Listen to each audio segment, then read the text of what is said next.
paz de nosso Senhor e Salvador Jesus Cristo, meus amados irmãos, é com muita alegria que estamos por começar mais uma de nossas pré-aulas. As pré-aulas do currículo das lições bíblicas da Casa Publicadora das Assembleias de Deus no Brasil.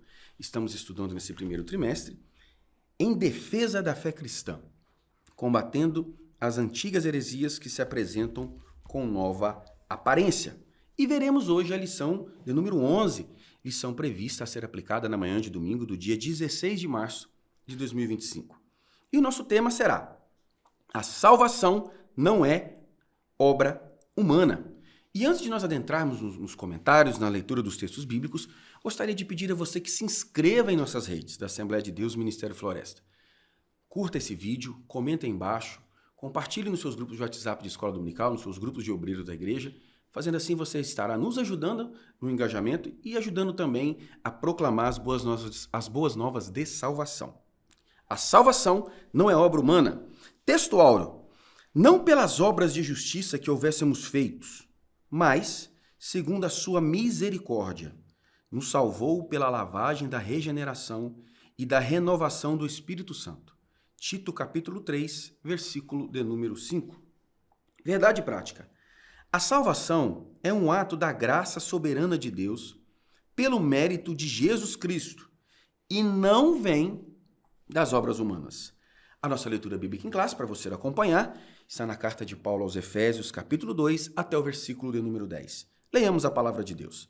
E vos vivificou, estando vós mortos em ofensas e pecados, em que, noutro tempo, andastes segundo o curso deste mundo, segundo o príncipe das potestades do ar, do espírito que agora opera nos filhos da desobediência, entre os quais todos nós também, antes, andávamos nos desejos da nossa carne, fazendo a vontade da carne e dos pensamentos, e éramos, por natureza, filhos da ira, como os outros também. Mas Deus, que é riquíssimo em misericórdia, pelo seu muito amor com que nos amou, estando nós ainda mortos em nossas ofensas, nos vivificou juntamente com Cristo. Pela graça sois salvos. E nos ressuscitou juntamente com Ele, e nos fez assentar nos lugares celestiais em Cristo Jesus, para mostrar nos séculos vindouros as abundantes riquezas da sua graça, pela sua benignidade para conosco em Cristo Jesus. Porque pela graça sois salvos, por meio da fé, e isso não vem de vós, é dom de Deus. Não vem das obras, para que ninguém se glorie, porque somos feitura sua, criados em Cristo Jesus para as boas obras, as quais Deus preparou para que andássemos nela. Meus amados irmãos, nosso coração hoje está feliz, alegre, reunidos e satisfeitos, pois estamos recebendo aqui nosso irmão presbítero Gabriel Ramos, que esteve conosco no ano de 2024 por mais de 3 trimestres e hoje nos deu a honra e o privilégio de nos receber, de estar aqui conosco recebendo esse convite. Presbítero irmão Gabriel Ramos é presbítero do Ministério Semear, presidido aqui na cidade pelo pastor Elias, pai dele, presidido aqui na região pelo pastor Obedias. Meu amado, seja muito bem-vindo. Deixe suas notas introdutórias e a sua palavra de saudação, por gentileza. Meus irmãos, a paz do Senhor Jesus, é uma honra estar juntamente com os irmãos em mais de uma das pré-aulas. Trago um abraço para o evangelista Jales e também para o evangelista Rafael. Na lição deste domingo, iremos abordar a respeito da soteriologia, a respeito da doutrina da salvação. A soteriologia é a parte da teologia que trata da salvação.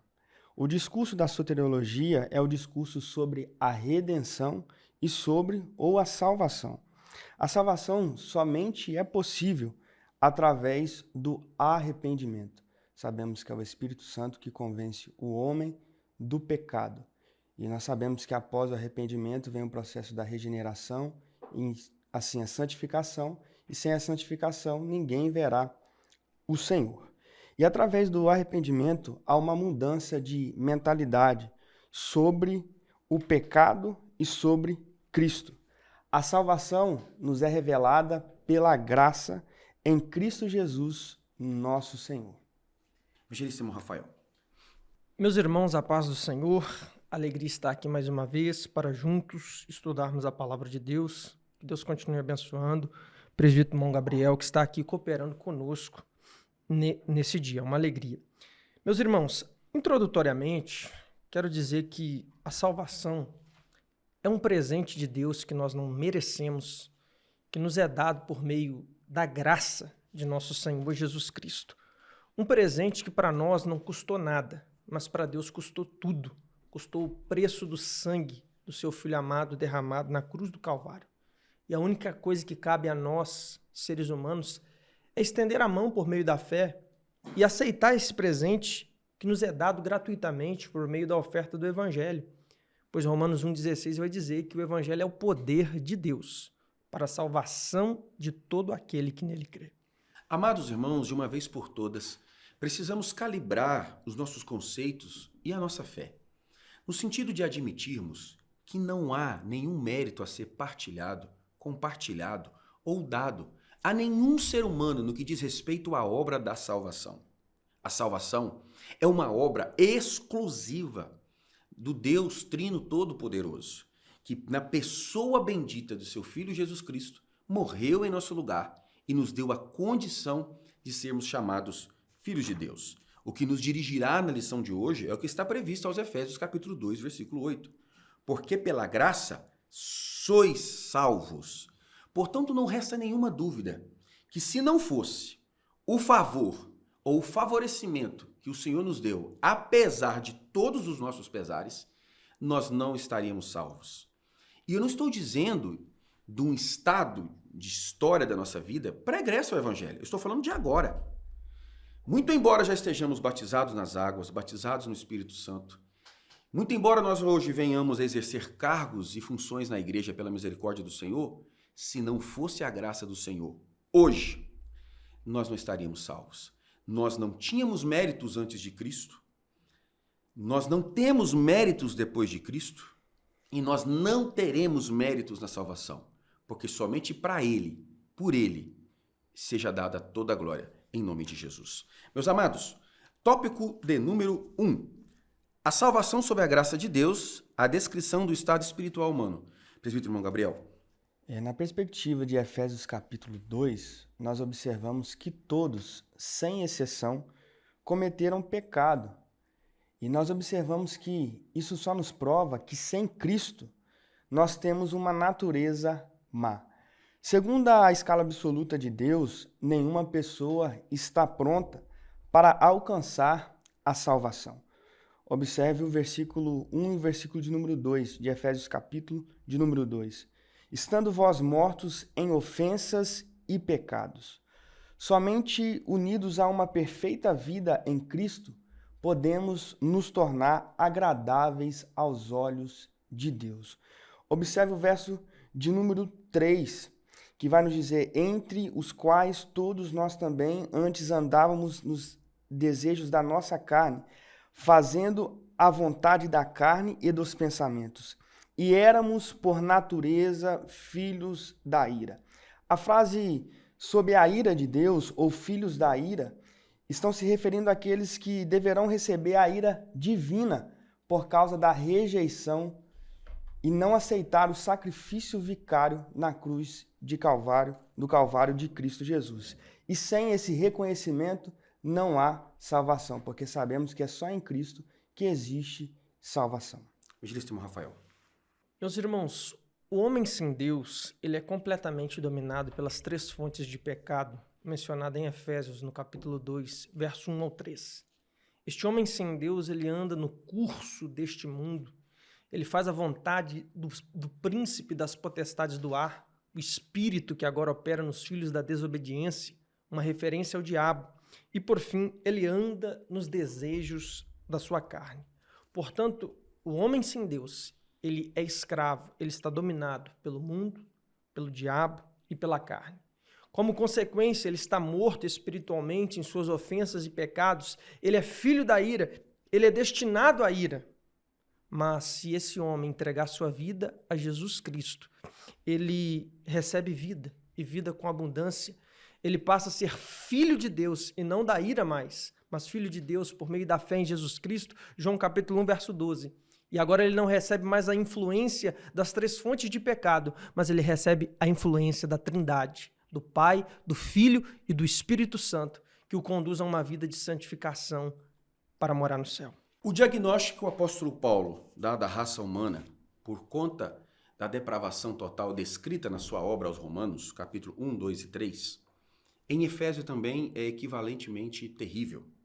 Ele nos dirá que quando estávamos sem Cristo, e aqueles que estão sem Cristo, podem ser considerados como mortos, versículo de número 1, andam dirigidos pelos príncipes das potestades do ar, versículo de número 2, têm sobre eles o espírito da desobediência, andavam pela carne e eram filhos da ira.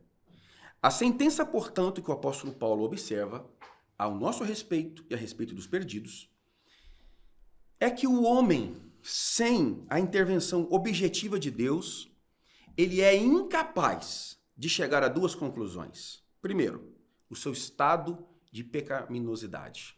Segundo, de encontrar em Cristo o remédio, a cura para os seus desvios morais. Se o homem, então, não tem condição de por si fazer isso, como entender isso? É simples. Primeiro, o Evangelho de João, capítulo de número 1, versículo 16. E todos nós recebemos da sua plenitude com graça sobre graça.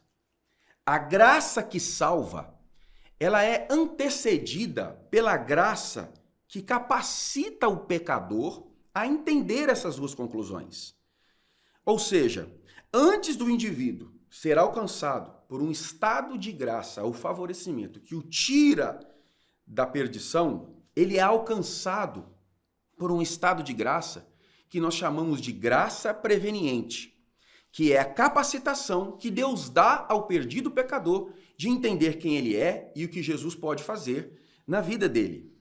Então, meus amados irmãos, não há, portanto, méritos nossos a esse respeito. Precisamos entender que é o pecador que é encontrado por Deus e não é o pecador que encontra Jesus. Jesus disse isso no Evangelho de João, capítulo 16, versículos 15 a seguir. Não fostes vós que me escolhestes, foi eu quem escolhi a vós. Lucas capítulo 15, do versículo 3 ao 7, na parábola da ovelha perdida, é o pastor que vai atrás da ovelha. Então veja, meus amados irmãos, que nós não estamos sendo com isso calvinistas e não estamos falando aqui da predestinação insuperável para a salvação ou para a perdição. Só estamos afirmando que não há méritos na salvação para o homem, nem mesmo em reconhecer o seu estado pecaminoso. É o Senhor, pela pregação do Evangelho, que o confronta, que o esclarece e dá a ele capacidade por graça de entendê-lo. Ponto de número 2. Mortos em ofensas e pecados, irmão Gabriel. Analisando o Efésios capítulo 2, do verso 1 ao verso 3, nós observamos que estávamos mortos, andando segundo o curso deste mundo, segundo o príncipe das potestades do ar. O príncipe das potestades do ar é Satanás. Ele é retratado como o rei do domínio espiritual do pecado e daqueles que estão contra o Senhor Jesus Cristo. Mas nós sabemos que Jesus Cristo, ele venceu Satanás. Satanás, ele já está derrotado. Portanto, Cristo tornou-se imperador permanente de todo o mundo. Observe agora o verso de número 5. Estando nós ainda mortos em nossas ofensas e pecados, significa não mortos fisicamente, mas afastados da realidade da vida que é Deus. Romanos capítulo de número 3, versículo 23, nos diz que todos pecaram, estão afastados da glória de Deus. Romanos 6, 23, parte A, diz que o salário do pecado é a morte, mas nós sabemos que o dom gratuito é a vida. E se nós estamos aqui tendo essa oportunidade, foi porque a graça do Senhor nos alcançou. Glória a Deus. Hoje eles irmão Rafael. Meus irmãos, aqui nós temos uma referência à morte espiritual, uma separação ainda em vida de Deus por causa do pecado. Isaías 59, 2 diz que as vossas iniquidades, os vossos pecados fazem divisão, separação entre vós e o vosso Deus. Ainda nesta vida, o pecado ele cria um abismo entre o homem e Deus. Quando a gente pensa, por exemplo, num morto, num cadáver, de fato, a gente sabe que o mesmo não sente, o mesmo não vê, o mesmo não ouve, o mesmo não tem sede e também não tem prazer, porque está morto fisicamente. Assim também aquele, irmão, que está morto espiritualmente. Ele não sente a presença de Deus. Ele não vê a Deus. Ele não ouve a Deus. Ele não tem sede de Deus. Ele não tem prazer nas coisas de Deus, pois está morto espiritualmente. É aquela pessoa que já não tem mais prazer de estar na casa do Senhor, no culto, já não tem prazer de orar, já não tem prazer de ler a Bíblia, ele se torna um zumbi ambulante. Está morto espiritualmente. Tenhamos cuidado, porque são sintomas da morte espiritual. O que Paulo quis dizer ao diagnosticar o estado espiritual daqueles que não foram ainda alcançados pela graça salvadora? Paulo está dizendo que eles estão mortos. Paulo, portanto, está trazendo um diagnóstico preciso de seu estado espiritual, fazendo uma consonância com Apocalipse, capítulo 20, versículo 14, e a morte e o inferno foram lançados no lago de fogo. Esta é a segunda morte. Paulo está falando do resultado de uma vida inteira sem Deus, que é, objetivamente, a segunda morte, ou a separação definitiva e eterna entre o homem e Deus. Portanto, nós não somos nem aniquilacionistas e também não estamos aqui dizendo que Paulo está dizendo a respeito de um estado biológico ou físico. Evidente que o apóstolo Paulo está tratando de uma constatação do estado espiritual. Todavia, precisamos ter cuidado, porque dentre as igrejas da Ásia, uma delas foi diagnosticada de ter nome de que vivia, mas na verdade estava morta. Então é possível ter uma vida com a congregação, ter uma vida e uma rotina evangélica e mesmo assim não ter vida em Cristo Jesus. E, portanto, estar mortos em pecados e delitos é receber já, em parte, no tempo presente, a constatação da sentença definitiva final da segunda morte, que é a separação eterna entre o homem e Deus. A exegese dos versículos 8 e 10, presbítero Gabriel. O que é a graça de Deus? A graça é um favor imerecido, ou seja, algo que não merecemos. A graça de Deus é um dom gratuito que recebemos através de Jesus Cristo. Alguns princípios a respeito da graça de Deus. A graça, ela nos salva dos pecados e da morte, nos fortalece a cada dia e ajuda-nos a perseverar até o fim. O Evangelho de Jesus vai nos dizer que aquele que perseverar até o fim, este será salvo. Só conseguimos perseverar até o fim se estivermos alcançados pela graça de Deus. Através da graça, nós somos salvos. A nossa salvação é algo que somente Deus pode fazer.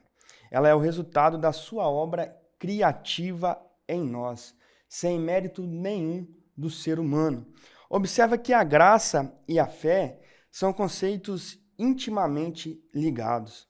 A fé é a resposta necessária à graça, é a confiança que temos em Jesus Cristo como nosso Senhor e Salvador, é a nossa confissão de que Jesus é Senhor, é o nosso arrependimento de nossos pecados, é o nosso batismo para a remissão de pecados, é a nossa contínua fidelidade a Deus. E se temos fé, é porque Ele é fiel. Louvado seja o nome do Senhor. A exegese dos versículos 8 e 10, evangelista Rafael. Meus irmãos, nós não podemos confundir salvação com galardão.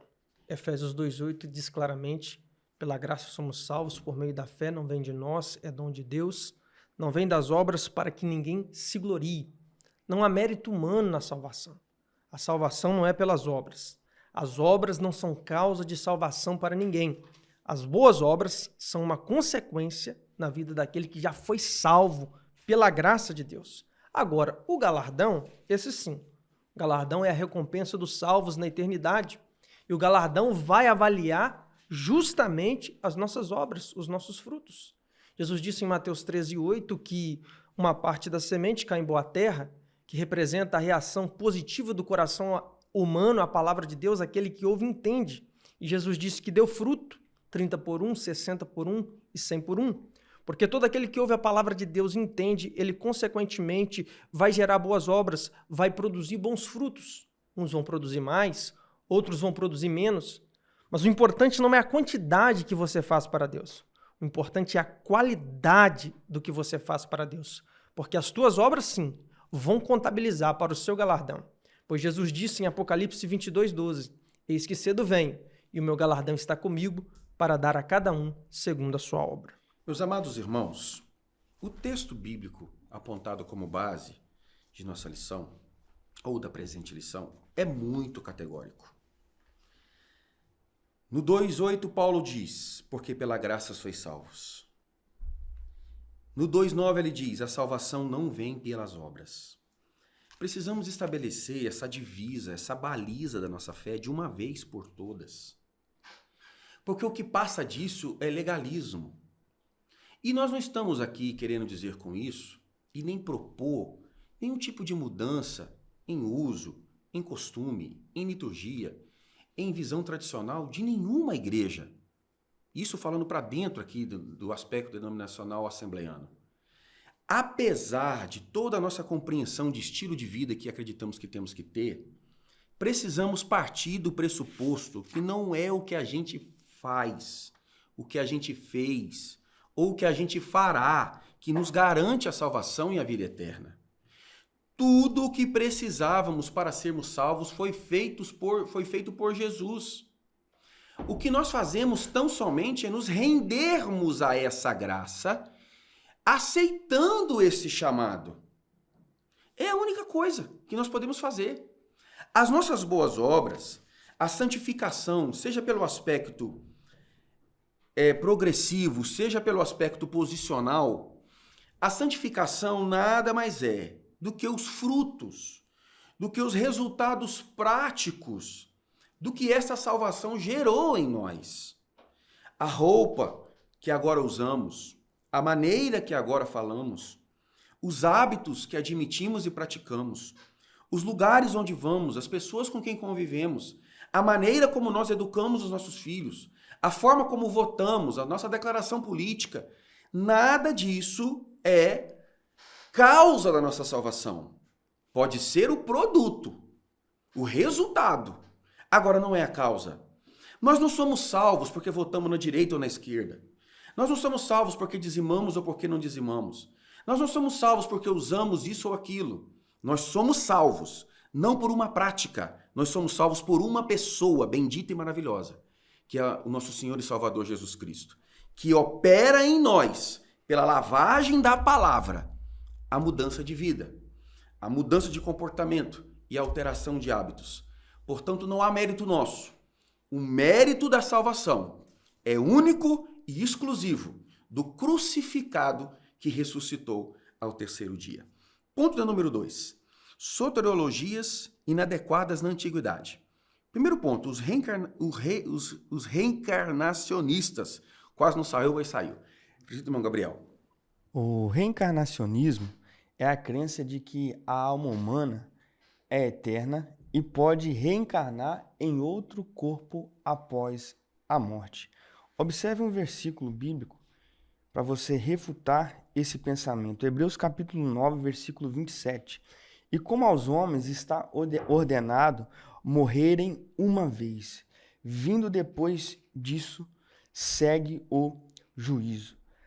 A reencarnação é incompatível com o ensino à luz das Sagradas Escrituras.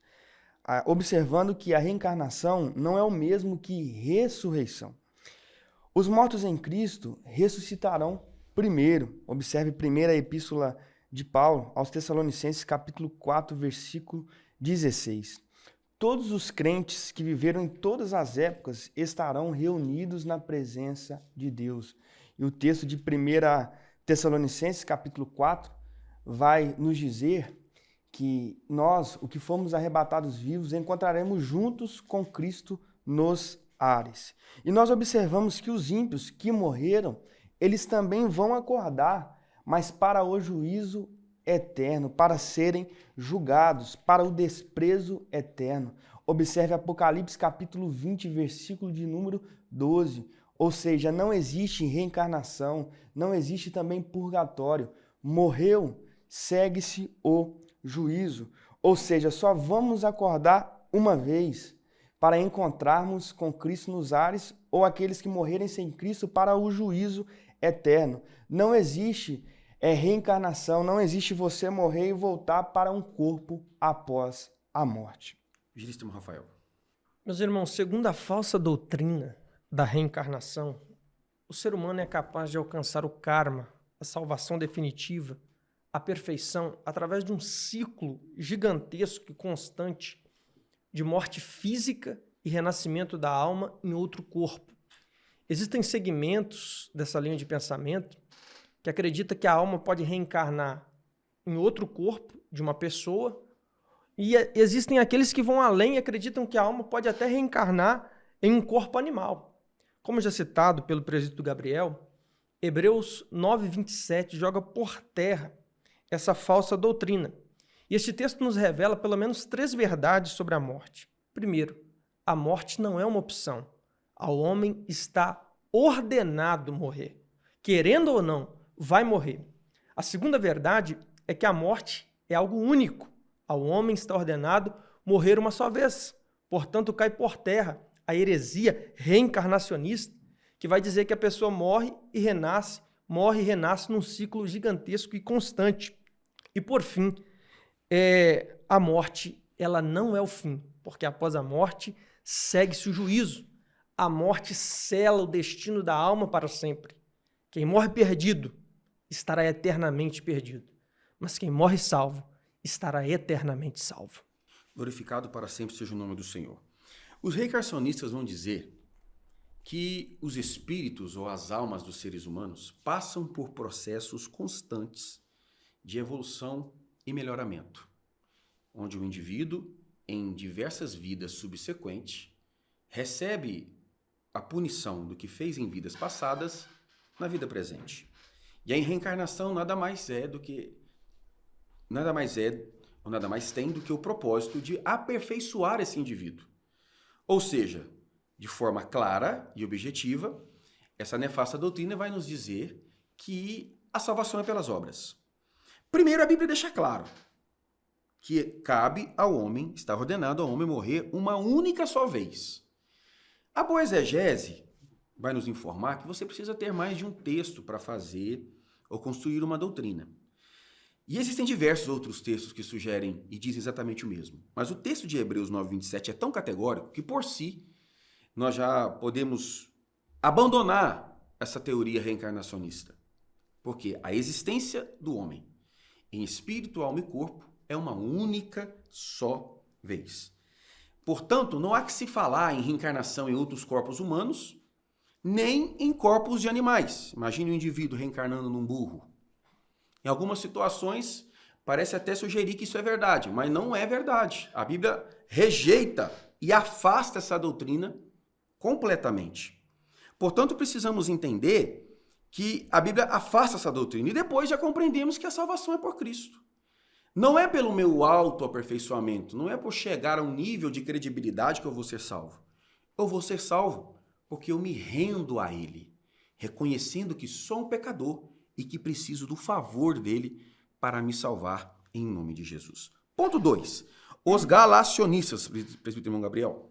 Os galacionistas ensinavam que para serem salvos, os gentios crentes precisavam obedecer às leis e os ritos judaicos, especialmente ao rito da circuncisão.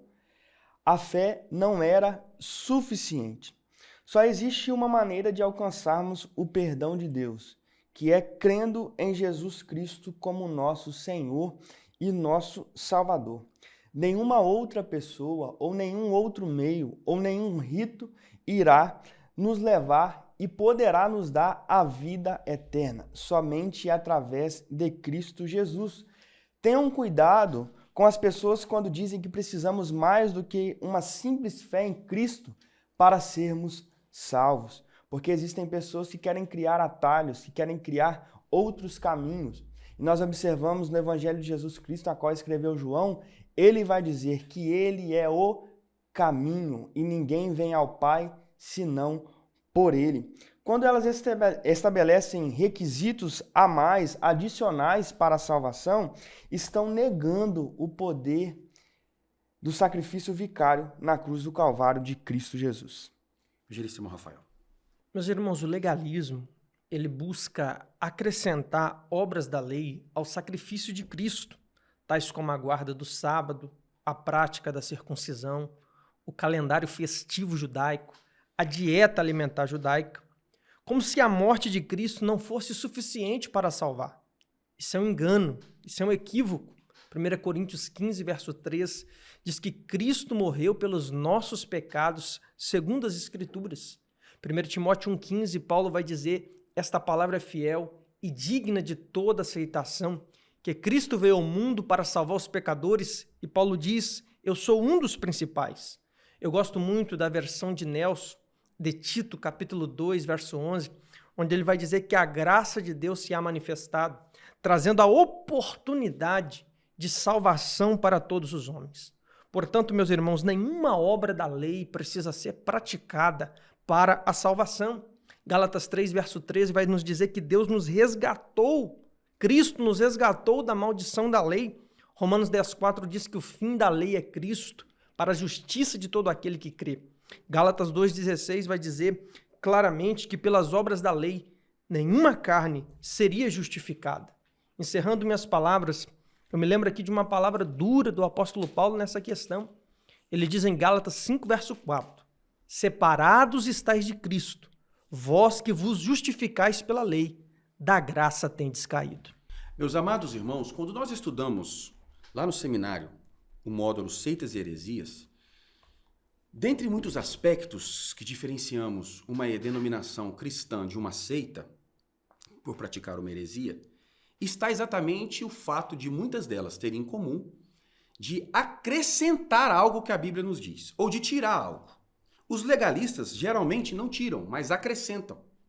A Reforma Protestante e as igrejas que ela subscrevem têm como fundamento sola Escritura, ou seja, só é pecado o que a Bíblia diz que é pecado. Nós estamos aqui numa sala de aula, eu, presbítero Gabriel, evangelista irmão Rafael. Nós podemos combinar, nós três aqui, de virmos de gravata, virmos de camisa social, chegarmos no horário, termos determinado linguajar. Isso nós podemos determinar, porque diz respeito ao nosso decoro e à nossa conveniência para a situação. Agora, dizer que nós três podemos combinar e definir determinada conduta como pecado é romper com a Reforma Protestante e aderir às seitas e heresias.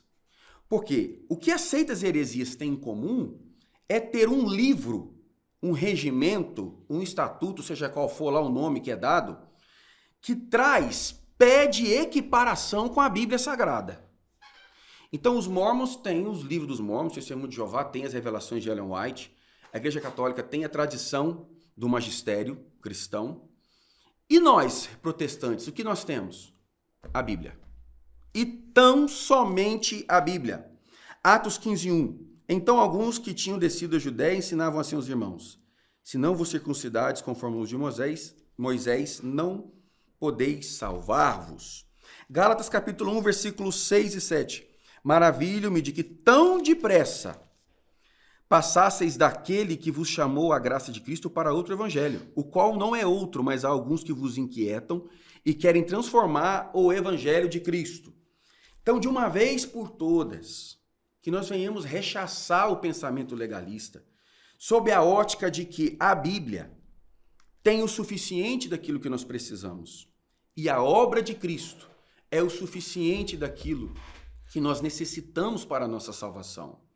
Então não vamos cair, meus irmãos, nessa casca de banana de achar que há algum mérito nosso, porque possa ser que na nossa programação religiosa, da nossa história, da nossa espiritualidade, tenhamos assim recebido esse ensinamento, mas já de muito tempo, desde as primeiras declarações de fé da Assembleia de Deus, nós temos subscrevido o protestantismo e entendido que não há mérito nenhum humano na obra salvífica de Cristo na cruz do Calvário.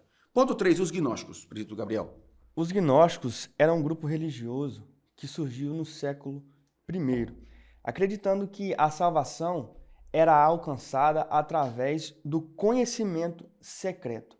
Alguns princípios dos gnósticos eram dualistas, acreditando que o espírito era bom e a matéria má. Considerava que o mundo material era imperfeito e criado por uma divindade inferior a Deus. Acreditavam que todos os seres humanos possuíam uma centelha divina, ou seja, uma parte de Deus ou do divino dentro de si. Acreditavam que a serpente bíblica no jardim do Éden trouxe os conhecimentos a Adão e Eva, ou seja, eles acreditavam que a salvação era somente através pelo conhecimento secreto. Mas os gnósticos foram considerados hereges pelos papas da igreja primitiva ortodoxa. E nós observamos que a igreja combateu os gnósticos no século II e no século III. Evangelista Rafael. A salvação, segundo os gnósticos, era limitada aos iniciados em sua seita, que passavam a ter um conhecimento especial e exclusivo para a salvação. Essa é uma marca das religiões pseudo-cristãs. Elas vão dizer que apenas são salvos aqueles que fazem parte da sua denominação e do seu segmento, descartando a possibilidade de salvação para outras denominações que creem em Jesus. Mas nós dizemos que a salvação é para todos aqueles que creem em Jesus Cristo, DH e HD, Deus homem e homem Deus, pois ele é o caminho e não existe pedágio. Ele disse em João 14, verso 6, eu sou o caminho, a verdade e a vida, e ninguém vem ao Pai se não for por mim. 1 Timóteo 2, verso 4, Deus quer que todos os homens se salvem e venham ao conhecimento da verdade. 2 Pedro 3, 9, Deus não quer que alguns se percam, mas que todos venham a se arrepender. O gnosticismo peca em dois aspectos. Primeiro, eles são exclusivistas. O resultado prático da pregação gnóstica era o exclusivismo, porque só poderia ser salvo aqueles que de alguma forma foram alcançados por uma experiência metafísica. Portanto, a salvação não estava numa pessoa, a salvação estava numa prática ou numa aderência a uma filosofia. Segundo, que eles diziam que era impossível ao homem alcançar esse estado na convivência com o mundo material substancial. E quando nós olhamos para a Bíblia Sagrada, Paulo vai escrever o seguinte, segunda carta aos Coríntios 3, versículo 18. Mas todos nós, com cara descoberta, refletindo como um espelho a glória do Senhor, somos transformados de glória em glória, na mesma imagem como pelo Espírito do Senhor. O sangue de Jesus na cruz do Calvário nos libertou da condenação do pecado no passado, nos libertou do poder do pecado no presente e nos libertou da condenação definitiva do pecado no futuro, mas não nos tirou da presença do pecado.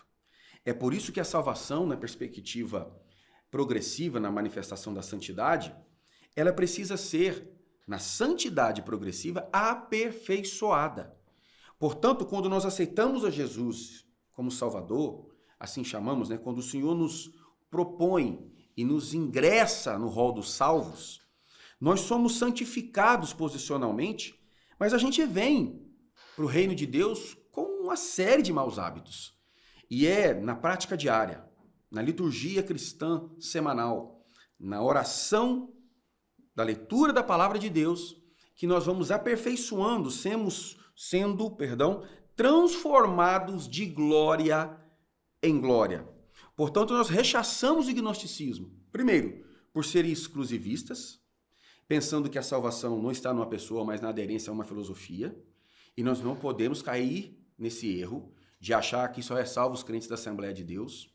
Nós entendemos que nós compomos uma comunidade de salvos, então nós consideramos os irmãos de diversas denominações como os nossos co-irmãos, tá? Então nós não somos exclusivistas em hipótese alguma, porque a salvação não está na Assembleia de Deus, a salvação está numa pessoa bendita e maravilhosa de nosso Senhor e Salvador Jesus Cristo. Amamos a nossa denominação, senão a gente não estava aqui. Mas nós não vamos tirar disso um pretexto para dizer que a salvação está na nossa metodologia ou no nosso modelo litúrgico, tá? Nós não vamos dizer, assim como o catolicismo romano afirma, que a Igreja de Roma e que o Papado de Roma é o representante, o único representante autorizado de Deus na Terra. Nós não vamos cair nessa heresia. E nós também, meus amados irmãos, vamos entender que a salvação é um processo que começa do menos para o mais. Com a ajuda do Espírito Santo pela palavra, melhoraremos a cada dia mais. Ponto de número 3. As soteriologias inadequadas de hoje. Presbítero irmão Gabriel, ou islamismo? No islamismo, a salvação é alcançada através da adoração a Deus e do cumprimento dos seus mandamentos. O islamismo é uma religião monoteísta e também acreditam em diversos personagens que estão no nosso manual de fé e prática, a Bíblia Sagrada, embora seguem o Alcorão. E nós sabemos que eles vão seguir a tese que a crença é que Deus é o único merecedor de adoração, monoteísta, e alguns princípios a respeito da salvação no islamismo. Em primeiro lugar, acreditar em Deus, seguir os mandamentos de Deus, arrepender-se dos pecados, praticar boas ações como a oração, a caridade, o jejum e a peregrinação a Meca. Nós sabemos que a salvação ela é um dom gratuito de Deus, ou seja, não seremos salvos por nossas ações, mas um crente que é salvo, ele vai praticar boas ações e também aceitar a vontade de Deus. Esses são os princípios da salvação no islamismo. Mas nós reconhecemos que a salvação nos é concedida através do crer em Jesus e abandonar as práticas pecaminosas.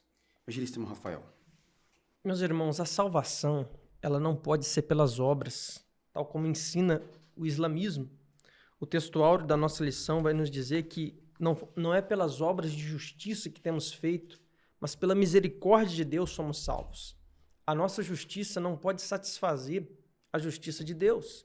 Isaías 64, verso 6 vai dizer que a nossa justiça é como trapo de imundície quando comparada com a de Deus. O único que foi capaz de satisfazer a justiça divina foi o Senhor Jesus Cristo, porque além de ser homem, ele também é Deus Santo, bendito eternamente. E essa justiça infinita de Cristo nos é imputada, nos é concedida, é colocada em nossa conta por meio da fé. Isso é chamado dentro da soteriologia de justificação. 2 Coríntios 5:21 vai dizer que aquele que não conheceu o pecado, Cristo, se fez pecado por nós, assumiu o nosso lugar, para que nele fôssemos feitos justiças de Deus. Somos justificados pela fé em Jesus Cristo e não por obras que possamos ou não fazer. Alá, que é considerado o Deus dentro do islamismo, segundo o Alcorão, o seu livro sagrado, vai dizer que Alá não ama os pecadores, mas nós cremos e pregamos, baseado na Bíblia Sagrada, diferente. O nosso Senhor e Salvador Jesus Cristo, Deus bendito eternamente. Ele aborrece o pecado, mas ele ama os pecadores. Ele deu a vida pelos pecadores lá na cruz do Calvário. Ele mesmo disse em Lucas 19, verso 10, e graças a Deus por isso, Jesus vai dizer que o Filho do Homem, ele veio ao mundo para buscar e salvar o que estava perdido. Queridos irmãos, a religião que nós estamos tratando aqui agora, ela desconsidera e ela está em perfeito choque e confronto com o cristianismo ortodoxo. Visto que, se a salvação é produto de uma análise de mérito pessoal, o indivíduo se salva. Não existe a figura do Salvador, já que o indivíduo é salvo pelos méritos das suas obras. Portanto, o sacrifício de Cristo se torna desnecessário. Todavia, quando nós olhamos para a palavra de Deus, nós encontramos o quê?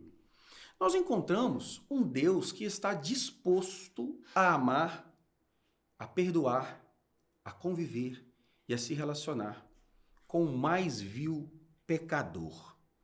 João dirá: nós amamos porque ele nos amou primeiro.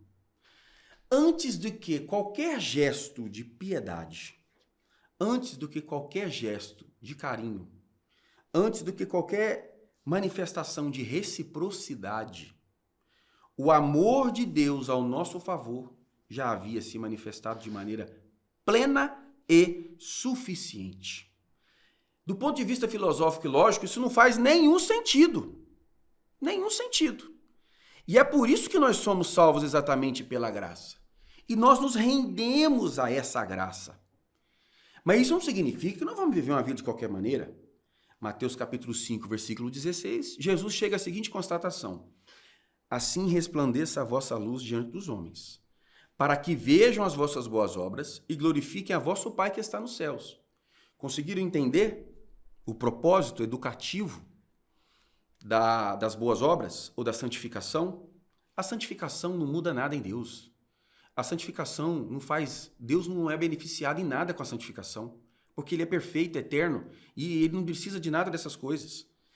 Primeiro, os beneficiados pelas boas obras somos nós mesmos, porque ser bom marido, bom pagador, respeitar a sociedade e ser uma pessoa honesta, é a gente que se beneficia com isso. E segundo, nós temos um papel educativo, porque as pessoas veem as nossas boas obras, glorificam ao Pai que está nos céus e tentam, por assimilação, também acompanhar esse comportamento. Agora, não significa que isto é o que nos faz salvos.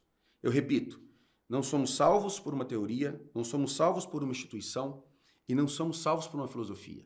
Somos salvos por uma pessoa, a bendita e maravilhosa pessoa de Jesus Cristo. Ponto 2. As testemunhas de Jeová. As testemunhas de Jeová são uma denominação milenarista e restauracionista, com crenças não trinitárias. Observe bem, as TJs acreditam que o Espírito Santo é uma força ativa de Deus e não uma pessoa. E nós observamos no quesito da soteriologia o papel crucial do Espírito Santo, pois é ele que convence o homem do pecado. No Evangelho de Jesus Cristo, ao qual escreveu João, capítulo 16, verso 8 e verso 9, nos traz essa menção a respeito do Espírito Santo. E nós observamos no quesito salvação, as TJs afirmam que o céu ele é restrito a 144 mil pessoas. Mas nós observamos que em João capítulo 1, versículo 12, vamos conseguir refutar essa heresia que é pregada pelos testemunhas de Jeová. Mas a todos que receberam, deu-lhes o poder de serem filhos de Deus. Outro versículo como base para refutarmos essa teoria. João capítulo 14, versículo 2 e 3. Na casa de meu pai há muitas moradas. Se não fosse assim, eu vos lhe teria dito, pois vou preparar-vos lugar. E se eu for e vos preparar lugar, virei outra vez e vos levarei para mim mesmo, para que onde eu estiver, estejais vós também. O céu, ele não está restrito. O céu, ele não é restrito. Basta crer no sacrifício vicário na cruz do Calvário, através de Jesus Cristo, e nós conseguiremos chegar ao Pai. E Jesus Cristo vai destacar que na casa de meu Pai há muitas moradas. Se a humanidade toda se arrependesse, existiria e existe lugar para todos no céu. Basta se arrepender e viver uma vida em santidade. Evangelista Rafael. É interessante que no início do movimento das TJs, também conhecido como Testemunhos de Jeová ou Russelitas, no início desse movimento se dizia que a salvação era somente para os 144 mil. Porém, com o passar do tempo, essa denominação cresceu para além deste número, e aí eles tiveram que mudar a teologia.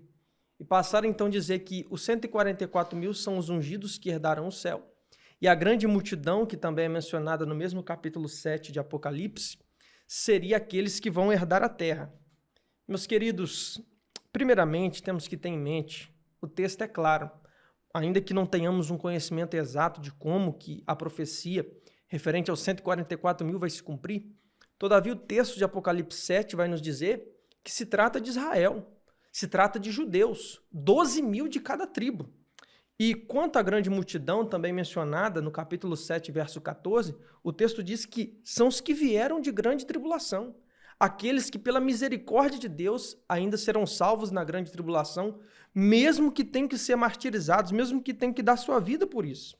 E quanto ao destino final dos salvos, não é esta terra, mas conforme Apocalipse 21, verso 1, é um novo céu e uma nova terra. E segundo Filipenses 3:20, a nossa cidade está nos céus, de onde nós aguardamos o nosso Senhor e Salvador Jesus Cristo, que transformará o nosso corpo abatido para ser conforme o seu corpo glorioso. Meus amados irmãos, os TJs, estou procurando aqui uma palavra mais polida para falar, mas eles têm sido confrontados nesse nosso trimestre. E nós glorificamos a Deus pelo privilégio que o Senhor tem dado a vocês de serem confrontados pela verdade da sã doutrina das Escrituras.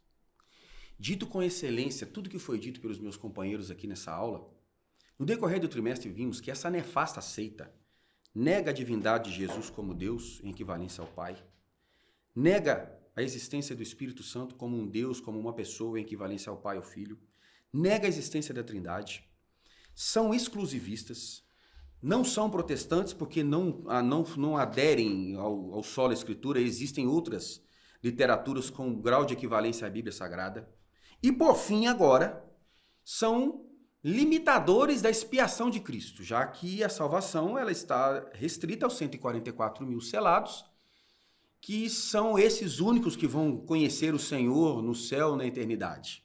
Enquanto João 1, Evangelho de João 1, versículos 11 e 12, é muito claro, ele veio para o que era os seus não receberam, mas a todos quantos o receberam, deu-lhes o poder de serem feitos filhos de Deus. O Senhor disse em revelação para Pedro, o Senhor não faz acepção de pessoas. Portanto, nós rechaçamos o conteúdo dos testemunhos de Jeová de maneira integral. Integral. Tá? Nós não subscrevemos uma linha, até porque tiveram até que inventar uma nova tradução da Bíblia, mudar a Bíblia Sagrada para comatar as suas doutrinas nefastas e diabólicas. Portanto, meus amados irmãos, tem um lugar no céu para todos nós, para todos aqueles que forem alcançados pelo poder do Santo Evangelho de nosso Senhor e Salvador Jesus Cristo. Ponto 3. O mormonismo. O mormonismo, ou os mormons, eles acreditam que a salvação é um dom de Deus, porém depende de esforços pessoais. A graça de Deus possibilitou a expiação de Cristo que pagou pelos pecados. E eles afirmam que a salvação é alcançada por meio da graça unido às boas obras. Ou seja, eles querem criar um outro meio de se chegar a Deus e ter uma vida eterna de gozo. Ou seja, a graça não é suficiente, a fé não é suficiente, é preciso os esforços pessoais. E outra heresia que eles afirmam, que Joseph Smith Jr., sendo como porta-voz de Deus, no Evangelho de Jesus Cristo, a qual escreveu João, capítulo 14, versículo 6, nós observamos que não existe outro atalho, não existe outro caminho, não existe outro mediador. É Jesus Cristo que é o caminho, e ninguém vem ao Pai senão por mim. Somente através de Jesus que conseguiremos chegar ao céu. Só existe o caminho, e o caminho é Jesus Cristo que nos levará ao Pai. Evangelista irmão Rafael. No início desse ponto, o comentarista vai dizer: os mormons creem numa salvação geral, em que os que não são mormons são castigados e depois liberados para a salvação. Portanto, esse segmento ele cai no universalismo, acreditando que no fim todos, sejam ímpios ou justos, sejam pecadores ou fiéis, serão salvos. Porém, o universalismo não tem amparo bíblico. Graças a Deus, na nossa cidade de Ibatiba, nós temos um monumento à Bíblia Sagrada, e um dos versículos que são pontuados ali é Atos 4,12, nos lembrando que em nenhum outro há salvação, porque também debaixo do céu nenhum outro nome há, dado entre os homens, pelo qual devamos ser salvos, somente Jesus Cristo. João 3,18 também vai nos lembrar que quem nele crê em Jesus não é condenado, mas quem não crê já está condenado. É semelhante a alguém que está se afogando no alto mar e alguém lhe lança uma boia para salvá-lo. Se ele pegar a boia, ele é salvo, mas se ele rejeitar a boia, ele está condenado. Aquele que não crê em Jesus, aquele que rejeita o presente da salvação, ele já traz sobre si à condenação. O mormonismo, ele tem como instituição religiosa algumas marcas, como uma boa organização, o foco nas boas obras, na caridade. E nós entendemos que a manifestação do bem, em certo sentido, ela é algo inato a todo ser humano. Todavia, quando nós vamos avaliar o conteúdo de sua doutrina, nós constatamos a triste realidade do universalismo, como já pontuado, todos, no fim das contas, serão salvos, e a idolatria, porque, afinal de contas, eles colocam seu fundador, Joseph Smith, praticamente em pé de igualdade a Jesus Cristo. E precisamos entender que o cristianismo recebe esse nome por ter em Cristo o alvo perfeito de sua adoração, veneração e culto. Portanto, nós rechaçamos o mormonismo porque do seu conteúdo nós encontramos revelações e conceitos completamente contraditórios à sã doutrina, por desvirtuar o sentido das boas obras. Tito 3,5 deixa claro que não é pelas obras de justiça que nós somos salvos, mas ele nos salvou pela regeneração e renovação do Espírito Santo. E segundo, por colocar em pé de equivalência os seus líderes. Que nós venhamos tomar cuidado, irmãos, de praticar culto à personalidade humana. Essa não é a marca da Assembleia de Deus no Brasil e não é a marca das igrejas ortodoxas, das igrejas que praticam a boa doutrina na história da igreja. Nós cultuamos, louvamos e veneramos somente a Jesus de Nazaré. Sua palavra de conclusão, presbítero Gabriel, muito obrigado por ter aceito o nosso convite. As portas das nossas aulas sempre estarão abertas para o senhor em nome de Jesus. Muito obrigado, sua palavra de conclusão. Quero agradecer também de antemão pelo convite, que Deus venha estar continuando abençoando todo esse projeto. Minha palavra de conclusão, finalizo com uma frase de Charles Spurgeon. É mais fácil atravessar o Oceano Atlântico em um barco de papel do que atingir os céus pelas boas obras. Nós sabemos que porque pela graça sois salvos por meio da fé, isso não vem de vós, é dom de Deus. Que Deus abençoe. Evangelíssimo Rafael. Como já citado, Efésios 2,8, se nós fôssemos simplificar ainda mais esse versículo, poderíamos dizer que a salvação é um favor imerecido de Deus. Uma salvação que nós tomamos posse por meio da fé. A fé é a mão que se estende para se tomar posse da salvação que é pela graça. Mas não pense que a fé é sua, pois Hebreus 12,2 diz que Cristo é o autor e o consumador da nossa fé. E por fim, a salvação é um presente de Deus. Louvado seja o seu nome. Quero trazer à baila aqui o texto de Atos, capítulo 4, versículo 2. Em nenhum outro há salvação, porque também debaixo do céu nenhum outro nome há, dado entre os homens, pelo qual devamos ser salvos. Os méritos da salvação não foi, não é e não será nunca nosso. Glórias para todos sempre a Jesus de Nazaré. Muito obrigado por sua atenção. Que Deus abençoe sua vida, sua família, sua casa, sua igreja, em nome de Jesus. Amém.